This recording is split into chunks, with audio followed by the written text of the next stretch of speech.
Bienvenue dans cette vidéo un peu spéciale puisqu'on va essayer de déterminer quand les extraterrestres vont officiellement se présenter à notre humanité.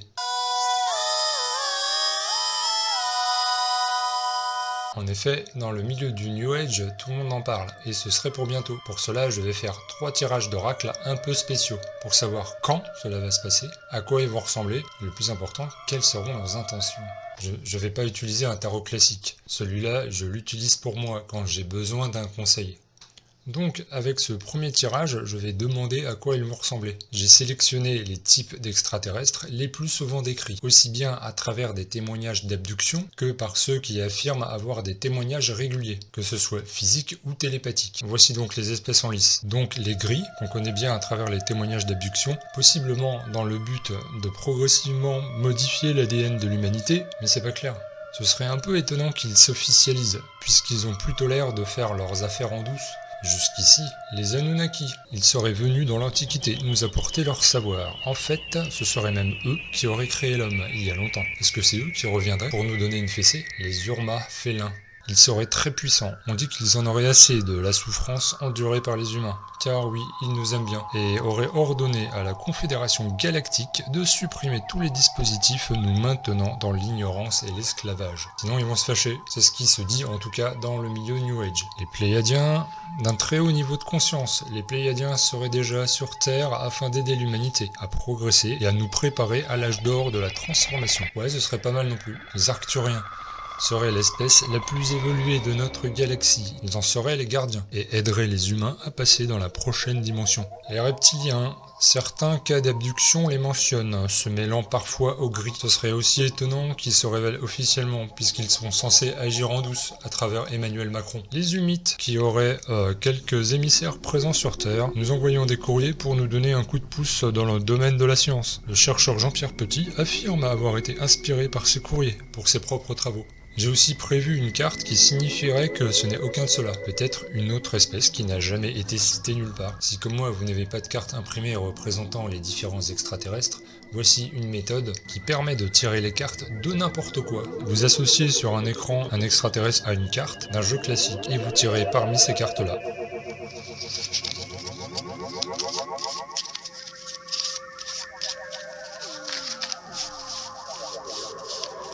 Suspense. 5, 6, les Pléiadiens. Les Pléiadiens se trouvent dans la dimension de 7e densité et peuvent s'adapter à n'importe quelle dimension dans laquelle ils voyagent. À la fin de la vidéo, je récapitulerai en imaginant un scénario d'arrivée des extraterrestres qui correspondrait à l'ensemble des tirages qu'on aura fait. Pour savoir quand ils vont arriver, nous allons utiliser une toute autre méthode suggérée par un de mes abonnés. Je vais utiliser ces 2 dés astrologiques, un pour les planètes et un pour les signes. On n'a qu'à dire que les extraterrestres arriveront la prochaine fois que la planète désignée par le premier dé sera dans le signe désigné par le second dé. Jupiter en Verseau. Jupiter en Verseau. Jupiter est actuellement dans le signe des Gémeaux. Comme elle reste un an dans chaque signe, elle arrivera en Verseau en avril 2032. En tenant compte des rétrogradations, elle en sortira en décembre 2033. L'arrivée des Pléiadiens serait prévue donc entre ces 2 dates. L'avantage, c'est aussi qu'on peut interpréter la planète en signe pour avoir l'ambiance au moment de leur arrivée. Avec Jupiter en Verseau, il y a l'idée d'un enthousiasme collectif et d'un élan propice à l'émancipation. C'est plutôt sympa ça. Une super méthode pour déterminer leurs intentions avec un jeu de cartes classique et chaque couleur représentant une intention. Le nombre sur la couleur représentant l'intensité de cette intention. Vous allez comprendre. Par exemple, le carreau représentera la matérialité. Par exemple, ça veut dire qu'il viendrait pour des raisons commerciales, on va dire. Le cœur, qu'il viendrait avec les meilleures intentions, pleines d'amour et de spiritualité. Le pic, ce serait pour nous en mettre plein la gueule. Le trèfle représente le savoir, donc pour nous apporter des infos, des connaissances. Donc le chiffre, c'est le degré, le coefficient, on va voir.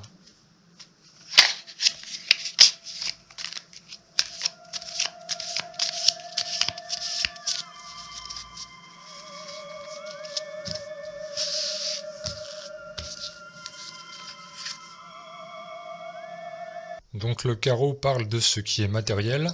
Peut-être que n'ayant plus de planète, les Pléiadiens vont chercher l'hospitalité chez nous. S'il n'y a pas assez de place sur Terre, on peut toujours leur louer Mars. Peut-être que d'ici 2032, Elon Musk l'aura terraformé, s'il accélère un petit peu. Donc là, on va préciser tout ça avec un super tirage. Là, ça va être le top, on va avoir plein d'infos. Je l'ai mis au point spécialement pour cette vidéo, et je pense que je suis le premier à l'utiliser, j'en suis sûr. Je l'appelle le tirage Jimmy Dieu.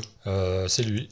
Donc un écrivain de livres de science-fiction, mais aussi ufologue et enquêteur du paranormal. Il est très cosmique. Je vais donc lancer ce dé à 20 faces, bien connu des rôlistes et des joueurs de Magic. À partir du chiffre, je vais donc compter mes livres en partant de la gauche. Nous allons avoir non pas une carte, mais un livre avec un titre, une couverture et un pitch que nous tenterons d'interpréter.